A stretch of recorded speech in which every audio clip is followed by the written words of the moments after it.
tonight's episode, we have music videos from Kodama, and we speak with Mike from the band.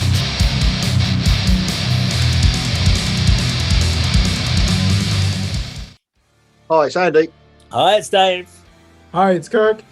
Okay, so we are back. It's week 8 of our 12-week challenge of how to meet your idols. Episode 7, week 13, is it not? I thought it was week 8, isn't it?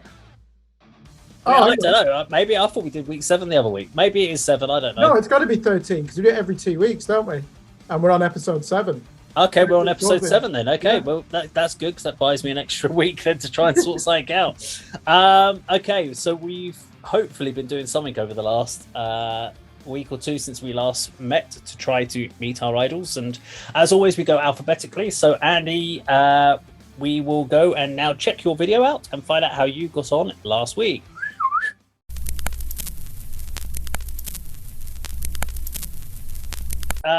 Live Kristine, so you got some challenges? Yeah, I sort of the sort of scheduled date is sort of rapidly approaching, and before I sort of got stuck into doing a lot of research and swatting up on some of the vast recording material, I put it to Michael, her husband and manager. Is there any particular topics or periods of Liv's career that she doesn't or would rather not sort of discuss and talk about? Just so I didn't sort of waste a lot of time, to be honest. But got an out-of-hours reply saying that they're moving house and offices to Switzerland or another part of Switzerland. New house up in the mountains, and they'll deal with my request in a date later in this month, which doesn't leave us a lot of time. No. But I think I'll be okay because I have got a lot of knowledge of her career and what she's recorded. I've also spoke to a friend of mine who's also a big fan and asked him for some ideas of discussion points and questions. So I'm sure, when the interview kicks off, we'll be good to go. I'm obviously going to sort of liaise with Kirk and we'll get together and prepare. But yeah, looking forward to that. That's going to be really, really good. Something to look forward to. Aaron also asked me to email him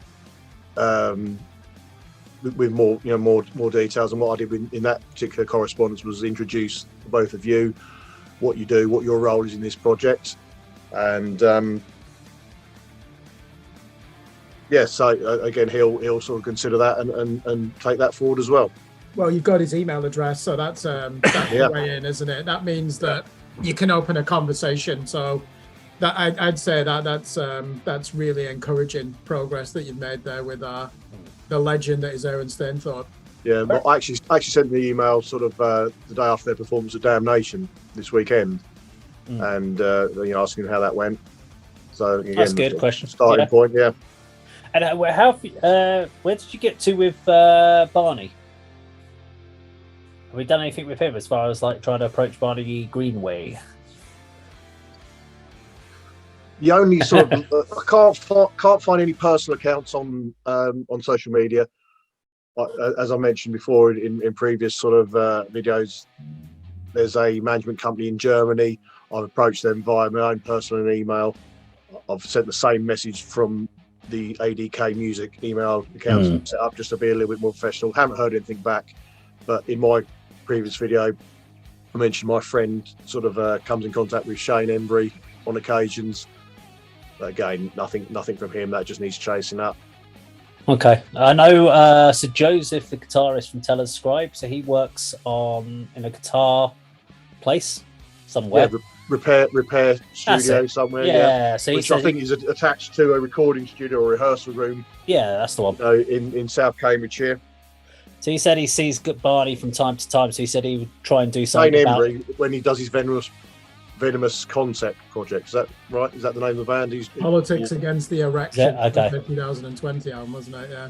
Yeah, I mean, when I spoke to him the other day, he was like, I'm going to try and sort out something and see if I can get him to sort out with Barney as well, because he said he saw Barney the other day in there. So he was like, well, he'll try and next time he's coming through that he'll try and get some details for us. So hopefully I'll chase him up on that because he was moving house. So I'll hopefully find out. Yeah, and they're also the PR company is the Noise Cartel, who helped me land the interview with Tom G. Warrior. So I guess at this stage of the challenge, we're going to start helping each other now, aren't we? Yeah, we're past that point now, so we can start getting involved. Noise Cartel. I don't recognise that as a name. Yeah, so they handle the affairs for all the Century Media artists. So I can give you their email address, or I can even send email on your behalf, however you want me to do it. Yeah, I can't remember the firm. Mad Tour Booking is the email handle of the man that I have approached on, to try and get hold of Napalm. If that was on the bottom of their official website as booking and management, not Noise Cartel, but yeah, that's obviously another lead that I can use, because I'm not getting very far with this at all. I'm sort of kind of landing my hopes on Joe Brightwell to give us some assistance. Mm.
Then, so I guess we should find out how I got on, but I did do a video, so I'm just going to tell you what I was up to the last couple of weeks. So I kind of went back to the drawing board with Instagram and emails. So I had emails for pretty much everyone now in some form, or PR companies, and the message I sent them, which was fairly long, but basically, so I said, hi, over the past couple of months, I've sent numerous messages and emails relating to a YouTube channel project where myself and 2 other colleagues are attempting to secure interviews with our personal musical idols.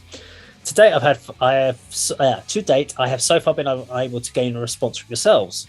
I do appreciate we are just a small local metalheads channel that primarily focuses on bands on the underground scene, and as such, we are easy to dismiss. But one reason that we are trying this process is to help our channel get more views and subscribers and help showcase some more of the underground talent. Kind of going on this whole kind of like support the scene, give us a hand, and you're helping young bands. Special pleading. It's kind of like that, yeah. If you're definitely not interested in doing the interview, it would be great if you could just let me know, and we can then stop sending you emails and messages, etc. I appreciate everything you do for music and your fans, and wherever you decide, you are still a musical idol to me. So I was like, well, I'm going to go down that route. Let's try that. Did I get any responses? Fuck no. I got one response back, which was from Pitch Shifter. And that was from John. He said, David, no disrespect meant, just get really busy, and a video is a challenging medium for the responsibilities. Not quite sure what that means. Want to try? Is he thinking that he's got to record it? I was like, I don't know. He says, in a Zoom call. Well, he then says, want to try and help you out. Is there another path? Oh, hang on. Whoa, okay. So I then said, thanks for getting back to me. I've had no response to this message. I sent it back to him on Monday, which was, thanks for getting back to me.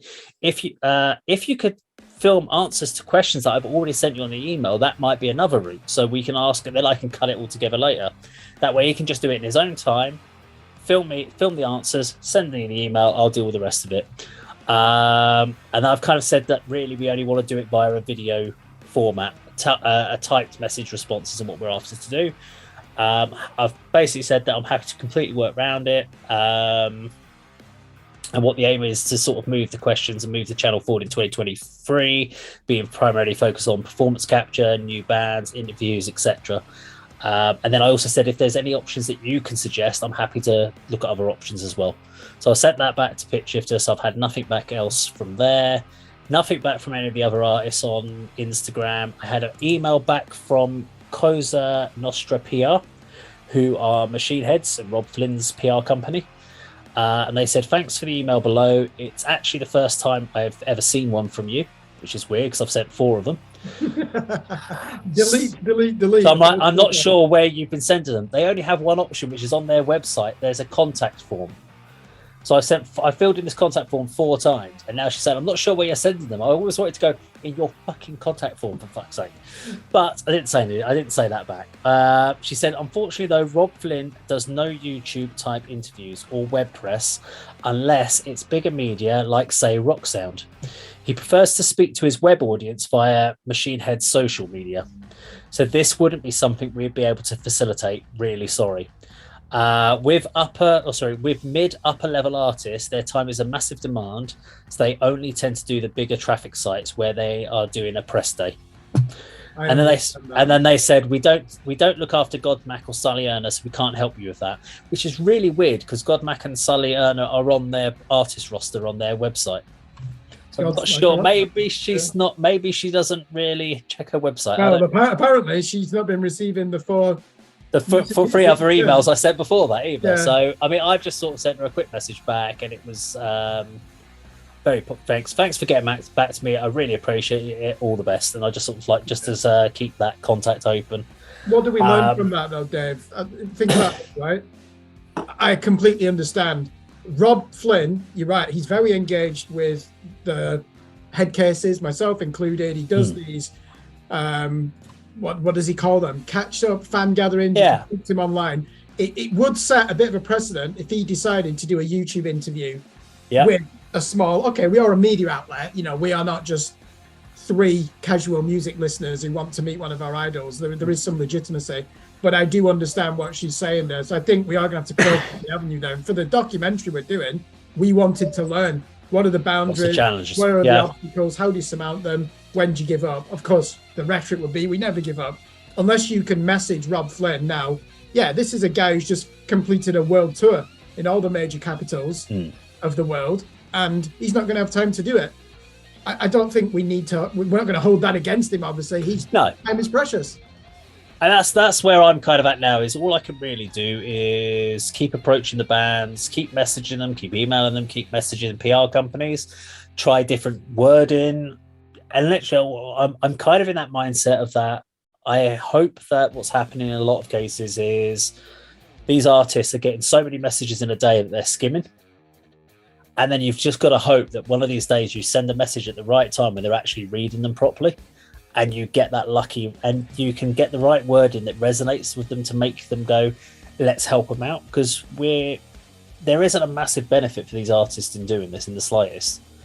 They're not going to gain additional exposure from it. So they are really only helping us out. So I'm playing on the heartstrings of that's why I've been bringing up this whole thing about underground bands, to try and get them to think about what it was like for them to be young bands. And what we're trying to do the channel is to help promote young bands. So by them doing their interview on our channel, it gives us more subscribers, more viewers, and enables us to then get these other bands that are not getting as much viewership onto the channel and help them promote them. So that's kind of what I'm trying to get across to these artists as well, is that they're helping us to help younger artists as well, and hoping that there's some sort of shred of decency and compassion in them. Those heartless bastards. Think about this, Andy, though. We were discussing this off camera, weren't we? I mean, look at the foundations and infrastructure we've created as we go along with this documentary. The ADK channel didn't exist when we started this. No. This was a project, a challenge.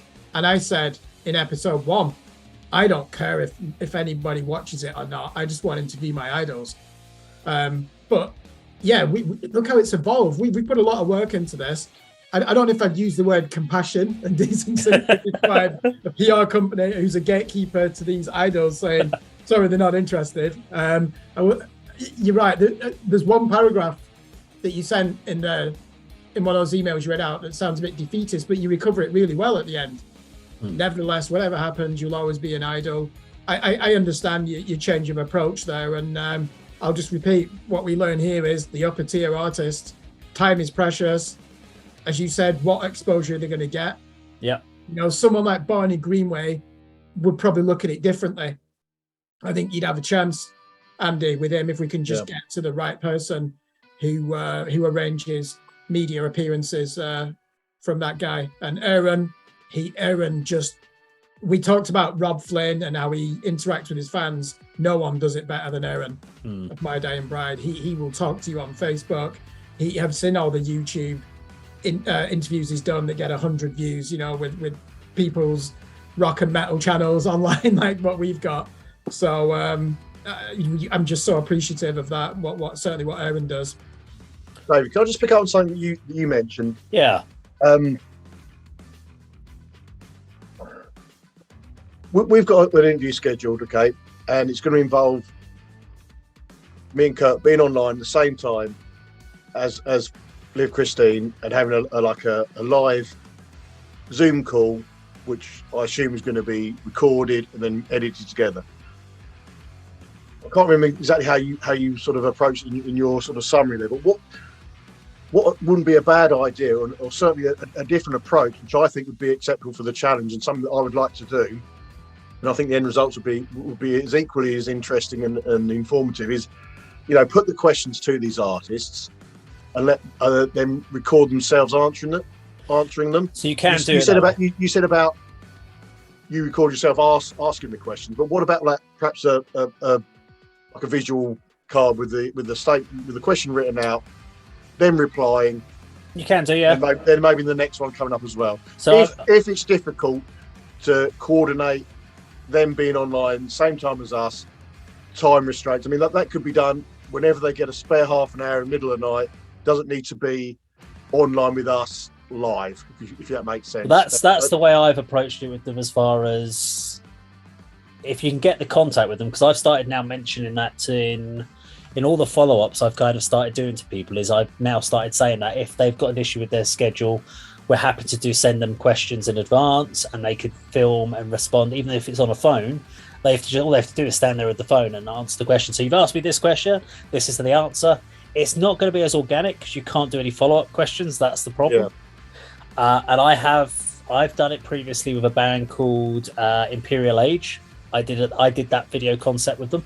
So I sent them 10 questions. They videoed themselves responding to the questions.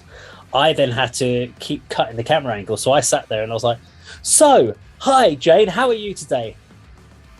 So, what could you do? And I had to ask the question, and I'd cut to there. So I had to try to terminology so it looked like I was actually asking the questions back and forth. Yeah. But we didn't actually do that in the room, and it actually came out all right. It did actually look like I was actually asking the questions at the same time on a screenshot.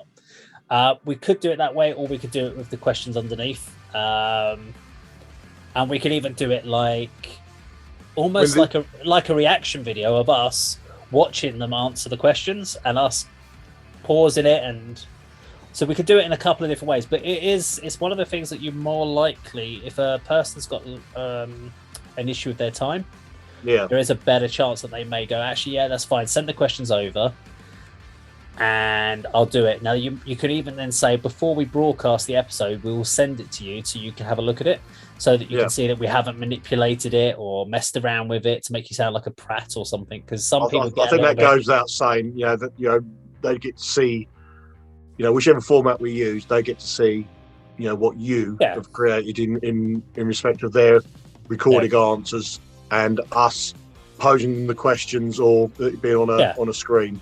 So we could like an Instagram question answer. I've seen that before. Be a screen with a question, then there'll be a clip of with the person answering the question, then there'll be the next one and the next one. But like I said, you haven't got that interaction. You can't sort of follow up any points that they raise. It's just a question and an answer. Next one. But it's an option. It's an option if time's pressing and they feel they don't want to commit to, a time and date to do a live interview as such. They can do that at their leisure. But that's an option we can explore, isn't it? Dave, let me just say as well, I can relieve you of some of the burden on this. I've now learned how to do, what you're describing, titles on videos in Wondershare Filmora. So, Andy, we could do alternate versions of this. You're right. Yeah. Sometimes that does work, where the question comes up, you dissolve that scene. It'll only be a split second, then it goes back into what they're speaking, fade out for the last 5 seconds, come up with the next question on screen, dissolve that scene, and then bring you the next one. So it is quite easy to do, actually, and enjoyable. I must say, I really do enjoy using the editing suite. So maybe that's another thing for this kind of week with these people, just sort of approach that and give them options and see if we can get some other, because some of them might be responding because they don't want to spend that time. So maybe if we go down that and see what we can do, we'll keep pushing.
Kirk. Should we go find out how Kirk got on last week? I am feeling energized for week 13 of this challenge. How to interview your musical idols in 6 months or less. Latest news, Periphery have announced that they are headlining the Radar Festival in Manchester in July 2023 at the former MEN Arena, whatever it's called now, whoever the sponsor is. Look at the lineup. Periphery, Haken, Loathe, that band from Liverpool, the progressive metalcore band that have a bit of a alternative rock shoegaze feel to them as well. Heart of a Coward, that band, can you see that at the bottom? Playgrounded, fantastic band. I give them album of the week earlier on this year. So that's a collective of Greek musicians that are predominantly based in the Netherlands. And they're very much like Tesseract, but with a lot more electronics in there. They're very unique and really strong vocals as well. Really impressed with them. So looking forward to that. And apparently there's 42 bands in total that are playing in this weekend of July 2023. So I'll be going back home to the northwest, to Manchester, for that festival. So that gives me an opportunity. So this is an opportune moment to reach out again to the publicists and to management of Periphery and say what interview opportunities are going to be available. So let me show you what I've done in the last half an hour then. So first of all, I've clarified a few things. So if I go to my sent items, this name that I mentioned in a previous video, Wayne, turns out he's the manager of the band, Wayne Pigini. So this was a lot easier than I thought to actually establish who the manager of the band is. Periphery 4, the 2019 album, signed copy there by Spencer Sotelo. Why didn't I just check the inlay where it tells you who the manager is? So it quite clearly says, management, Wayne Pigini, the Fly South Music Group. So remember, Adam Sagir at the Noise Cartel, the UK publicist, referred me to Wayne. I could have just got that information from the inlay of the latest album. And it's also got the worldwide booking agent, Nick Storch, for Artist Group International. So I don't think I'll need him, but that's someone to go back to. So I've just changed the approach a bit here. So let me just read out, give you a summary of what I've done. So I've just put, Adam Sagir of the Noise Cartel in the UK recommended that I contact you about approaching Spencer Sotelo for an interview. I see that Periphery have just announced their headlining status at next year's Radar Festival in Manchester, England in July 2023. As the lead editor of UK metal publication Scream Blast Repeat, I will be at that event. Then I've just reminded him that I'm doing this documentary called How to Meet Your Musical Idols. I've listed the 5, which clearly shows Spencer in there. And then I've started to include this. So I've put a bit about me. I co-founded Scream Blast Repeat in March 2020 and have since published over 1,100 album and EP reviews. I have a master's degree in modern European history from the University of Oxford, St Antony's College, and I've written 2 novels today, a 3rd is in the works. I'd love to arrange something with you for a dream interview with Spencer. Notice what I've done differently here. I wouldn't normally do this, mention my academic background, but I need to show that I'm serious, that I'm not just an obsessed fan who wants a casual conversation. I've said, look, I'm an experienced reviewer and editor. I have a strong background in academia as well. Let's be honest, you go to a Periphery gig, almost everybody there has got a master's degree or a PhD. So let's hope we get something back. Remember, I'd sent something to this company, Fly South Music Group, who Wayne heads as the CEO, or managing director, founder, whatever he is. And this is a follow-up. What I'm going to do is, at the end of this week, just send another one saying, did you get this? I don't want to pester him, but I think persistence and tenacity are absolutely essential at this stage now. I don't feel desperate. I know I sounded a bit too negative in my last video log that I did. No, I'm feeling a lot more optimistic now. I've got to really concentrate on Spencer, and this is my theory why.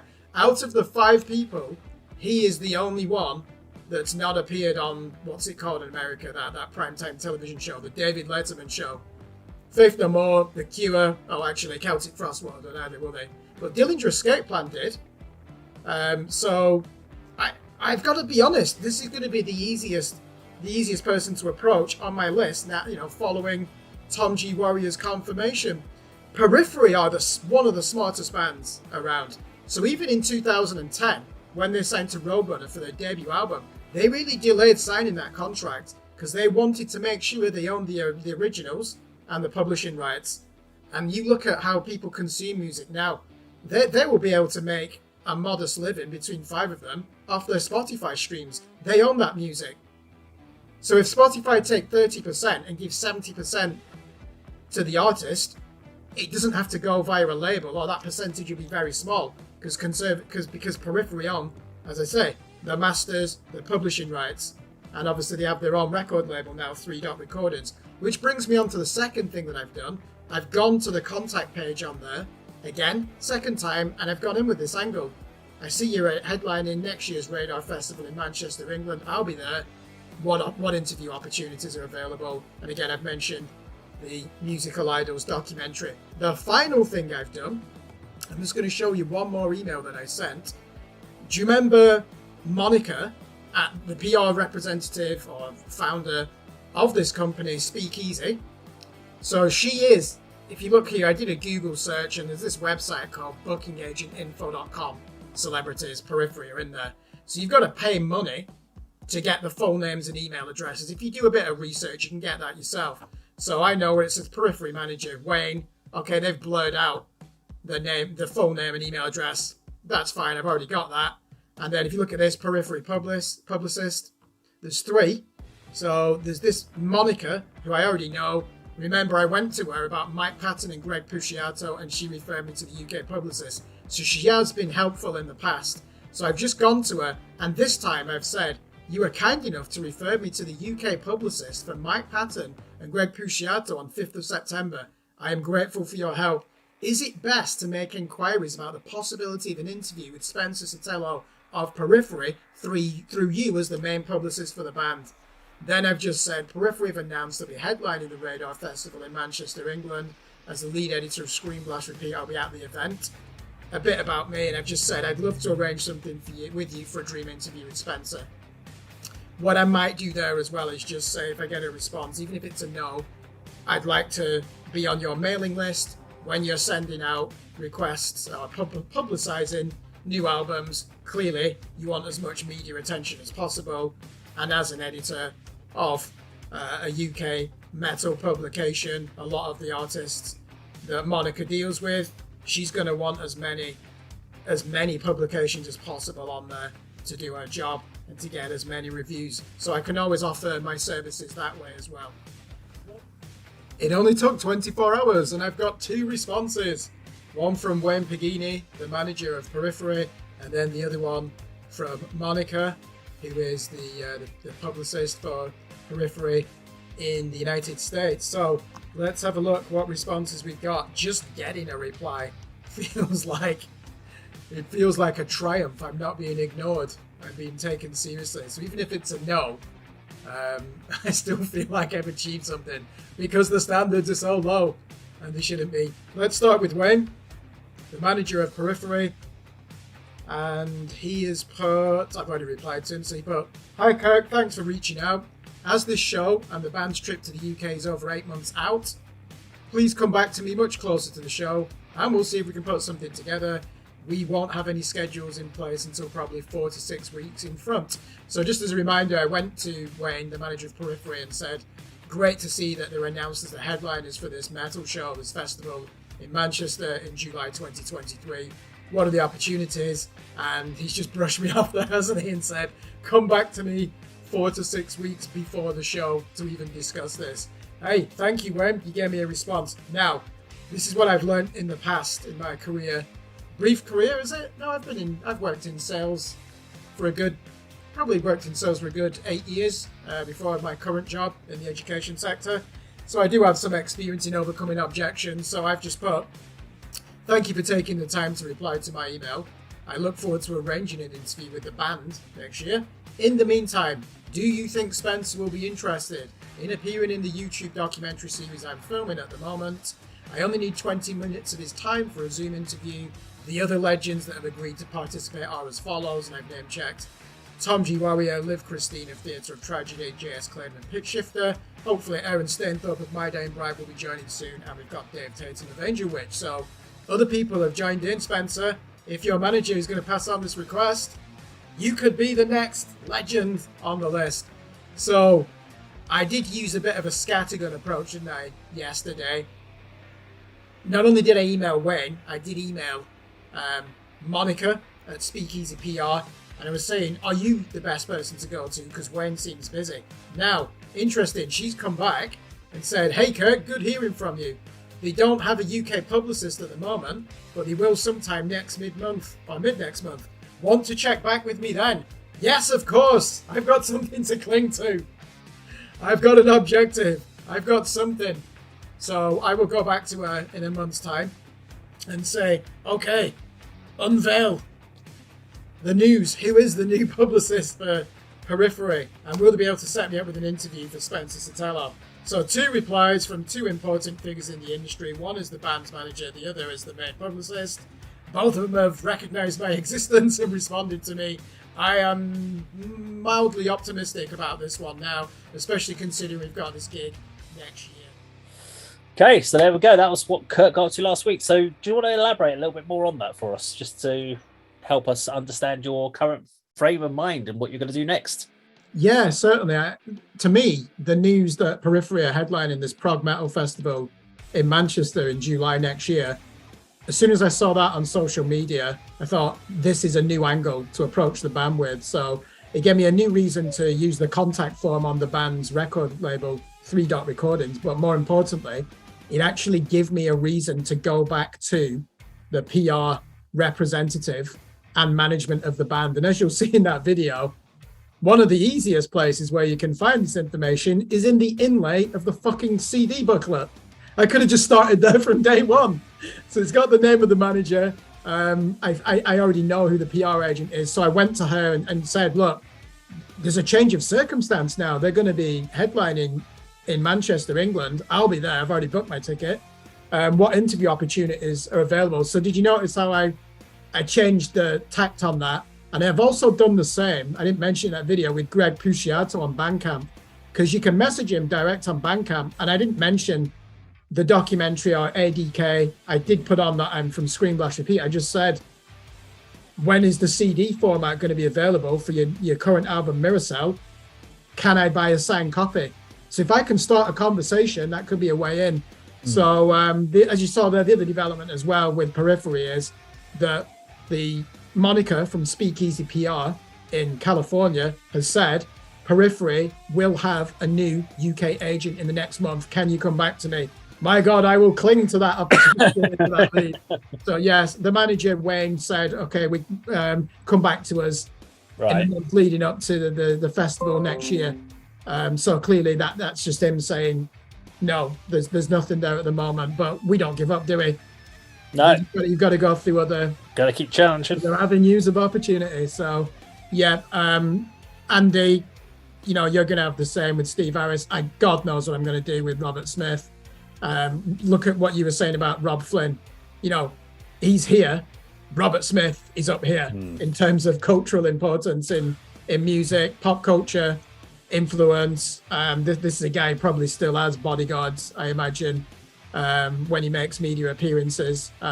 So I'm not looking for that. I think this was the thing as well. I remember on episode 1 when we talked about this concept, we said, well, should we go for some people that there's a better chance for us to actually meet? And then we actually said, well, no, the idea was to pick 15 people that we actually thought was going to be really impossible for us to do. Yeah, how difficult. If we did, so we went for the highest. So for season 2 of this, we'll pick some lower levels. Maybe go for some easier people, maybe. Yeah, but, exactly. I think we did. The problem is I don't know. I was kind of thinking it was going to be a case of, like, you send the messages, and then, like I do, I get loads of messages about things. I'm like, oh, I'll just respond to that. I'll respond to that. And you just kind of think how you would respond to things. But then you probably don't think of, like, someone like Robb Flynn, who probably gets, like, several hundred, several thousand messages in a day on his Instagram. And he just scrolls through it and does that. Because he never, likes any comments or anything I leave. So it's just one of those things. So I don't know. Yeah, I mean, the question is... Give me a challenge. What I never thought about when I came up with this idea and put it to you is what happens when the gatekeeper, in this case the intermediary that is the PR representative who handles the media appearances of people, what happens when they just say they're not available? There's not really any comeback to that. So I'll give you an example. Mike Patton, that band he's in with Dave Lombardo, Dead Cross, they just released an album 2 weeks ago, which I've reviewed. So when I posted it on Facebook on the Screen Blast Repeat page, I copied in Lauren Barley, who is the PR representative I've already spoken to, who said he's not doing press at the moment. So I just wanted to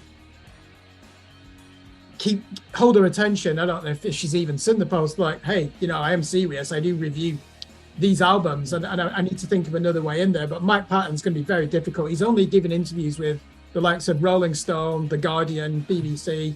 And have you attempted Mike Patton yet at all? Yeah. I've found out straight away, like with Greg Puciato, who's the US PR representative, who's the UK PR representative, spoken to all of them. They've all said, we'll keep you on file. Mike's not doing interviews at the moment. What about his social media? He's not on there. It's like with Greg Puciato. Really? Yeah, it's like with Robb Flynn's on Facebook. He's on Facebook. Mike Patton. Yeah, he's got just under 1 million followers on it. Yeah, he doesn't do anything on there. Okay. Yeah, Greg Puciato made a conscious decision to come off social media entirely after their 2007 album, I think, or it might have been a bit later.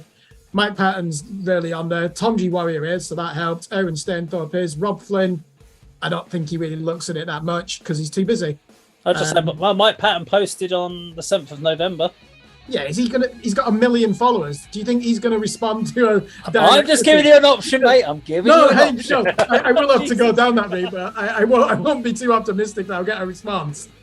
He's posting on like the 28th of October and the 23rd what was his of last October. post? Read out his last post. So he's got something about Bellevue is here. Something, I don't know. Sad news. Something about October 6th. Sad news. Hoping Matt can find the road to recovery. Thanks for the music. Something about someone who passed away. Okay. So he's got some stuff about what's Dead Cross. What's Dead Cross? That's his new band. Well, not his new band. I've just reviewed. Okay. Well, no, it seems to be quite promotion based, which would make me think it's being managed by someone else. Mm-hmm. Because it's everything is there. It's like they've got on the fact they're playing the Sick New World Las Vegas Festival. Yeah. So it sounds very much like it is, and it links to his new band. So it's I think it's probably been set up for his new band specifically. Yeah, well, Patton runs his own record company called Ipecac Records. Well, that's the link. It's on there. So I wonder if this Facebook page has been set up because of that. Yeah, there's a way. There's a way in. I've filled in the contact form. No, I don't think I've actually. I will fill that in and say, is Mike available? But come on, if he's reluctant to even give an interview to The Guardian or the Rolling Stone, what chance is he going to do one of these? He'll see it as a fan request, not, I'm speaking to the editor of this UK. I thought he was a rebel. I thought he did things against the norm. Yeah, okay. How against the norm are we? There you go. Well, he was diagnosed with agoraphobia last year, and they had to cancel the 5th of October, so that's definitely working against me. I don't know. Well, it's worth having a look. Anyway, right. Sotelo periphery, he's the next one. He's got to do it. Got to. We've got some things to work on the next couple of weeks then. So let's get on with those. And I'm fairly certain that we will have an interview with a band, which we haven't decided who that band is, coming up in a second. So thank you very much for watching, and we'll see you on another video sometime very soon. Take care. Hey there, and welcome to the ADK channel. And today I'm interviewing the wonderful Mike from the amazing band Kodama. Hey man, what's going on? Well, thank you, Mike, for spending some time this evening. I know it's obviously difficult for people to spend time in their evenings after work and stuff to catch up with us. And I know I know Kirk and Andy wanted to be here, but unfortunately we're unable to attend for the interview today. So unfortunately, you've just got the D out of the ADK channel. It's all good, man. It's all good. Looking forward to it. I've got 9 questions pulled together that we wanted to kind of cover off about Kodama. And the first one, I really want to get straight into this one. Yeah. The name Kodama, where does it come from? What's the meaning behind it? So it's a bit of an interesting story, really. We'd had a previous band name, And we were about to launch the band, and another band kind of came out with that name. So we went, oh no, we're going to have to rethink this, you know? Right. And it was a pretty classic kind of all of us going through like dictionaries, thesauruses, just trying to get cool words, you know?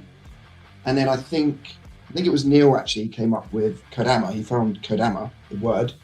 And then I think it was the Studio Ghibli film. They've done an interpretation of Kodamas, which are basically, they are Japanese spirits in Japanese folklore. They're tree spirits. Yes. So they inhabit the trees. There's a theory that if you cut down a tree with a Kodama in it, then you're going to be cursed because it's embodying that spirit and you've disturbed it, basically. So it has quite a kind of dark connotation to it as well. Yeah. But It's overall, it was just quite a cool concept. We liked the word. So excellent. Yeah, I did a quick search and I got that same thing. I was like, well, I'm guessing it was from there, but I wasn't sure if there was a specific route that got you there, or if it was just the case that you come across, which it sounds like it was. Yeah. So I've got you down that the band formed in 2018. Does that sound about right? Officially with this lineup, 2018. So before that lineup, just a little bit more of an understanding of the band formation. Yeah. So myself and James, we kind of planted the seeds for this project in 2015, technically. So it was kind of like a long time in the making, lots of retooling, sort of experimenting with our sound. But it wasn't until 2018 that we got the final lineup together, and then we started putting out music and that kind of thing. So you'll probably hear from our earlier stuff, there's a lot of experimentation with our sound. Yeah. And it wasn't really until a few years in that we sort of found where we wanted to be. So. Right. Okay. So I guess that ties into you kind of had a full lineup for a while, and then you kind of, we noticed anyone that's seen you live, especially this year, will have noticed that there is a key instrument that's not appearing on your stage, which is your bass player. Yes. So you've obviously not got a bass player at the moment. We can obviously hear bass because we hear you've got it in your backing tracks. Yes. Now, is this something that is going to be resolved and you're planning to get a bass player in, or are you going to stay without a bass player and just work it the way you're currently doing it? I mean, it's one of those things that we sort of did it out of necessity. And through doing that, we started playing to a click track, and we became a lot tighter as a band, I guess, because we were forced into those kind of, I guess initially it was like a limitation, but then we thought, actually, we're sounding really good here. So we kind of liked the way we were going at that point. But that's not to say we wouldn't welcome a fifth member and a bass player. I guess it just hasn't really happened organically just yet. So it could be something in the future. But it wouldn't stop you doing to a click track anyway. You could still continue. No, we would still, well, so. We would absolutely. I don't think we'd turn back from that. But I think through needing to play to a click to lock up with the bass track, it made us a tighter live band in a way. Yeah. So, I mean, that's definitely something of having seen you guys go through, obviously the Metal to the Masses and obviously on other shows as well.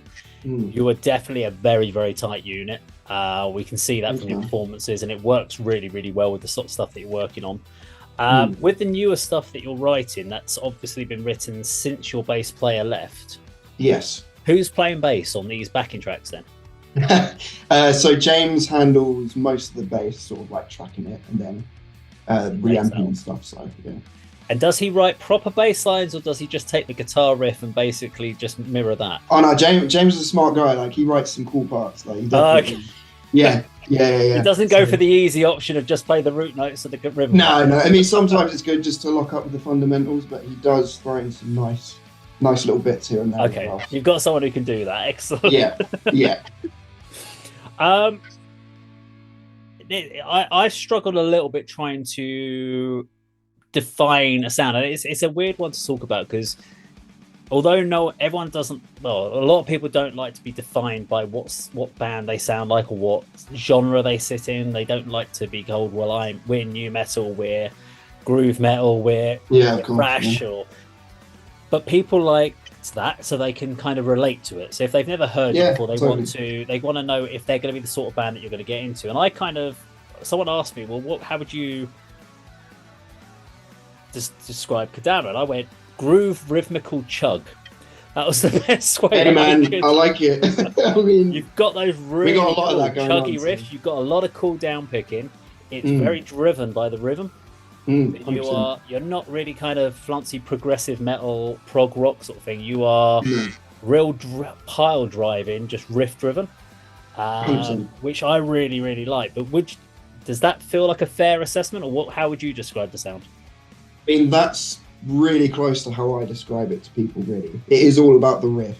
It's all about the groove.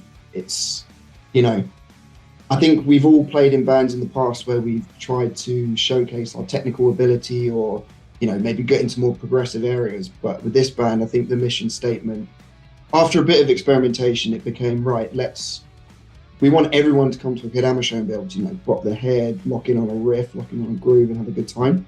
So I think, and I think that's why people maybe can't define us by one particular subgenre, because we do have 4 guys who have a lot of different influences from across the whole spectrum of metal, really. So it's a lot of different stuff going on, but ultimately it's not so busy. It's quite simple and easy to lock in with. So yeah, I mean, it's one thing from watching you guys, because obviously when we've seen you guys at Club 85, I'm always at the back with the camera. Of course. And I automatically know. You do a great job of that, by the way. Thank you. And when I stand there and I look out at the audience, I always guarantee within your first song, you're one of the bands that within the first song, I can guarantee I can always see people's heads just nodding. Yeah. And it's instantaneous. It's the style of music you get that always gets your head grooving. Yeah. And for me, and it gets us going to see that energy contagious, So. You get some bands that go in for blast beats and extreme because they want to get slam hits going. And they like to do lots of swing time signature changes and stuff like that. And I find as a drummer, I'm looking for that rhythm that I can lock to. So I stand at the back and I want to kind of get into it. When I've got lots of rhythmical changes constantly making me have to work too hard at it, I lose interest in the band. Whereas with yourselves, I can find that it's really easy to get into, and you do have faster songs to kind of get people spinning their hair as well. But you seem to always launch with a track that is kind of that mid-tempo to get people into it. You don't try to blast their heads off on the very, very first song with the fastest song that you could possibly imagine, which I think is a sensible way to approach it. Yeah, I mean, we do like to set the tone and kind of go, this is what you're going to expect for the next half hour to 45 minutes. This is what we're about. We want you to, as I said earlier, to kind of lock in, have a good time, be able to just bop your head and, I mean, heavy metal is all about just having fun at the end of the day. Yes. I know it's it's like sinister music, but if you're at a live heavy metal show and you're not having a good time, then there's something wrong there. Like you really, and that's kind of what we like doing, especially playing live, because we're playing these heavier songs. I got the biggest smile on my face the whole time. I have noticed that, yes. And people go, how can you be so happy playing all this, crazy heavy music? You do seem to love just being on that stage, getting your head going, getting the bop going. Yeah, man. I mean, for me, that's what it's all about. That live energy. So. Now, I've got to address one thing. So, vocals. Yes. And Neil on vocals. So, Jesse Leach. we need to address the elephant in the room here. Come on.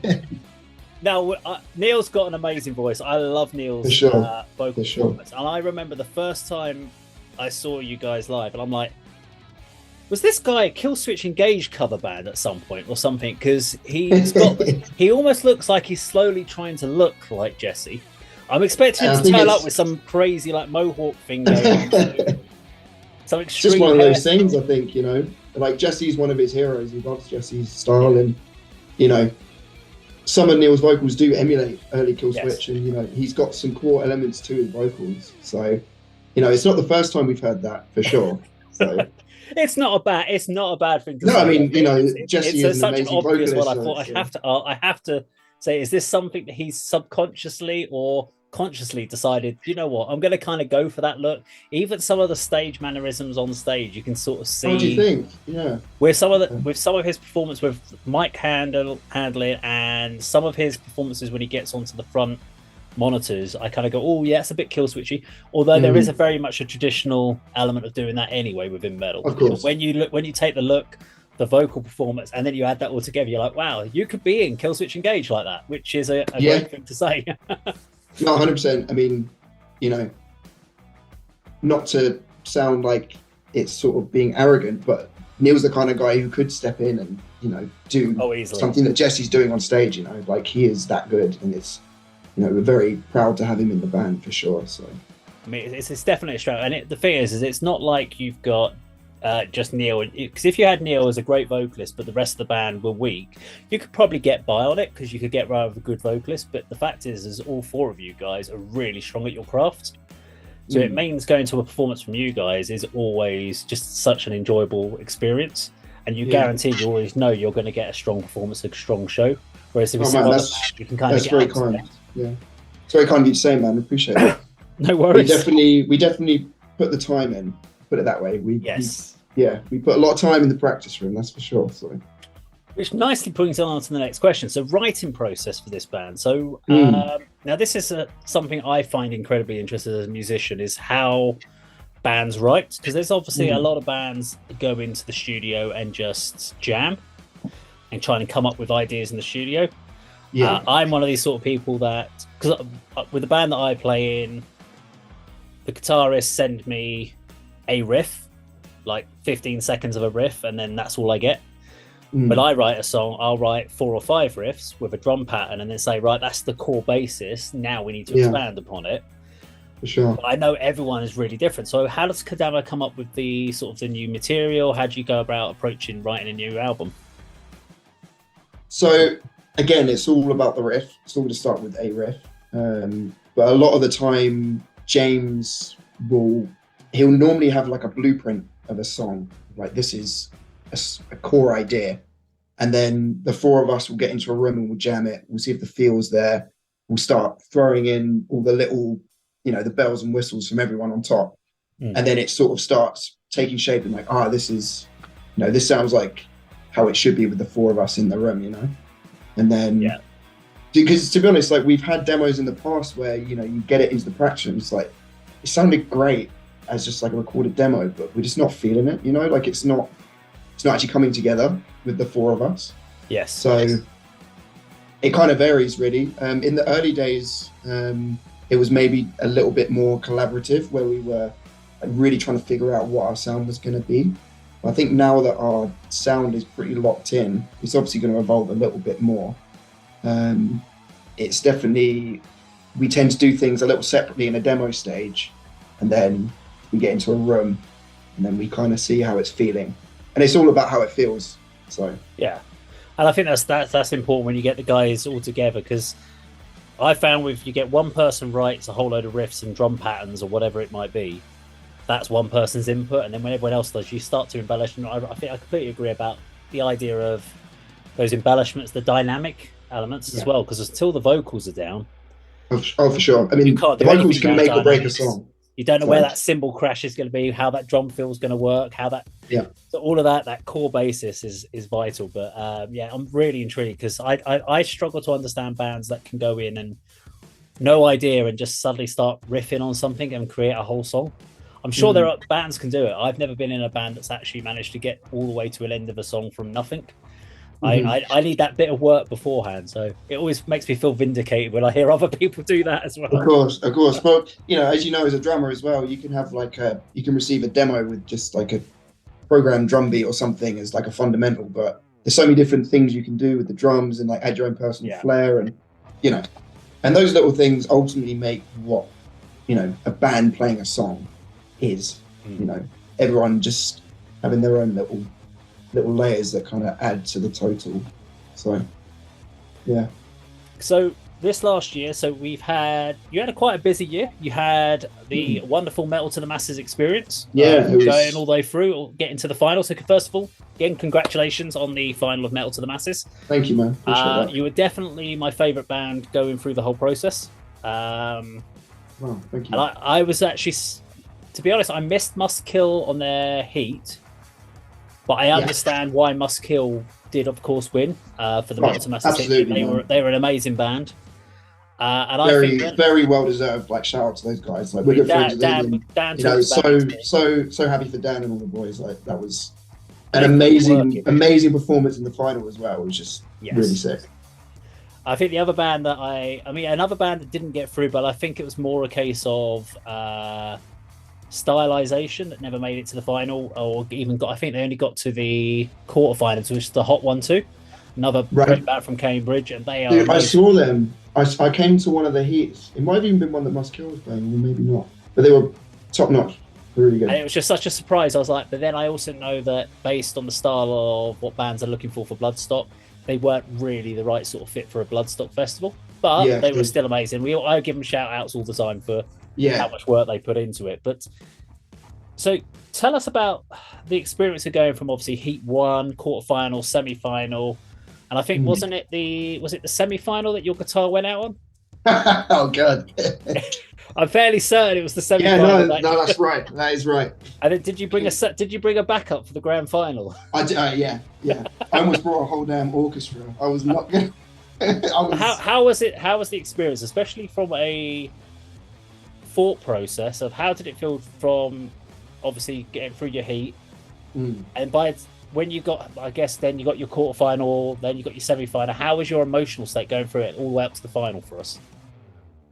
Man, it was crazy, like I think for us, maybe a couple months prior, we just played our first gig back from COVID, basically. So, right. And that was like testing out the new rig, the backing track and everything. So the first gig was like, please God, just everything work. Like I was having nightmares that something's going to catch on fire or the bass track was going to come through. Yeah. Or, do you know what I mean? Like I had more anxiety about that than performing sometimes, like my gear kind of failing on me, which we'll get to in a little bit, as you said.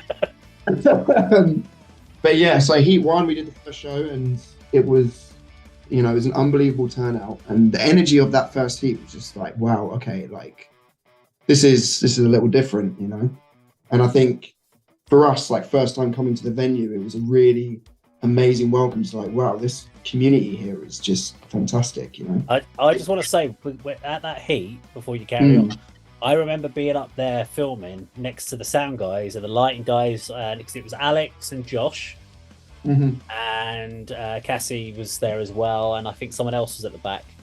And you guys kicked in, and we all just looked at each other like, "Damn, what the hell?" And we're all bopping our heads, going, "Shit, this is awesome! What the?" Yeah, I think everyone off guard on that one. Oh, really? Were we playing last that night? I think we might have been playing last. Yeah, I think you played last every time, apart from in the final. Apart from the final, when we played first. Yeah, that's right. That's right. But yeah, I mean, like I said, that first night, that first heat, the energy was unreal, especially like the last couple of songs. It was like, it really lit a fire under us. And we were like, it's so gratifying and like the ultimate feeling just to see people appreciate what you're doing and like reciprocate that with like high energy. It's like, wow, it was really special. So we kind of came away from that just feeling really confident and we just want to play as many shows as we can now. And then obviously we moved on to the next round. We did the semi-finals, and as you say, I had some technical difficulties, but it was one of those things, that I kind of learned a little bit from that gig, because it was like I was trying so hard to step up what we'd done in Heat 1, Yeah. And by doing that, I was just kicking the crap out of my guitar, man. Like I was pummeling that thing. We were playing one of the songs, we were playing a new song that night. It's really strummy. I was really hammering the strings. And as you know, like my lowest string just pinned, it was gone. Yeah. And I had plenty of spare strings, but I didn't have a backup guitar. But I popped the next string on, and my guitar's got an Evertune bridge, which it's quite quick. You just tune it up to pitch, and you're pretty much ready to go. But this string that I put on was a Duff string. So as soon as I tuned up to pitch, it pinged at the bridge again. So my second string. Is that what happened? So it was just like a nightmare scenario of like, okay, what should have been like a minute changeover is now I'm in trouble here.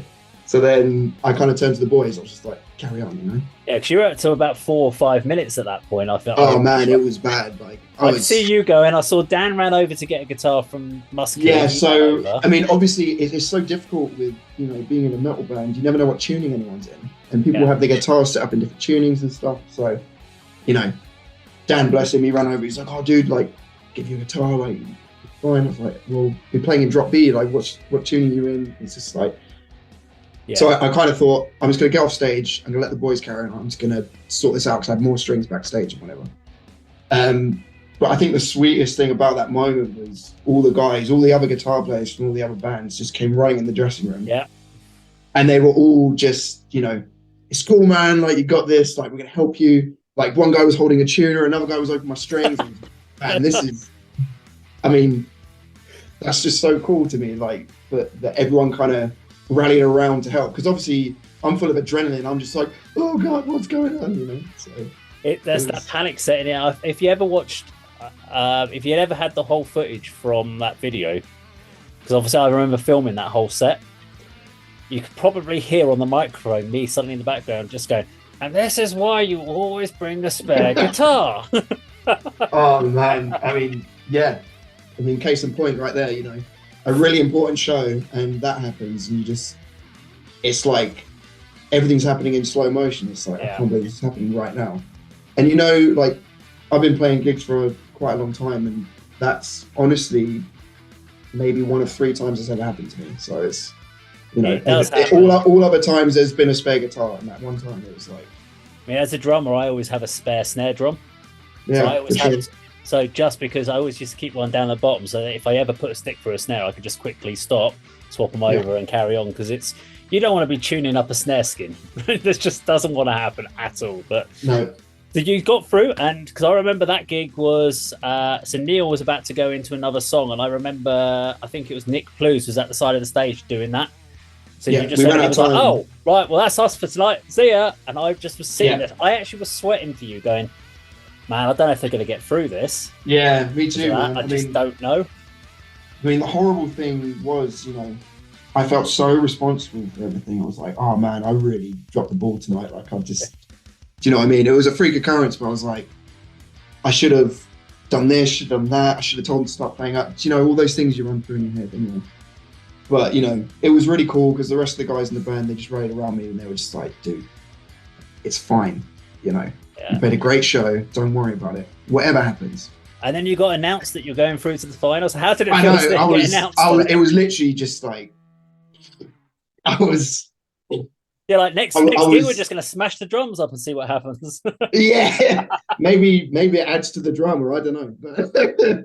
But no, I mean, I've got to give props to the rest of the guys in the band. They really held it together, and the weird thing is, by the time I got back on stage, I felt like the energy had like doubled. Like everyone was going absolutely bonkers. I was like, I think Neil and James did a good job, especially of addressing the crowd and being like, come on, let's bring it, let's keep it going.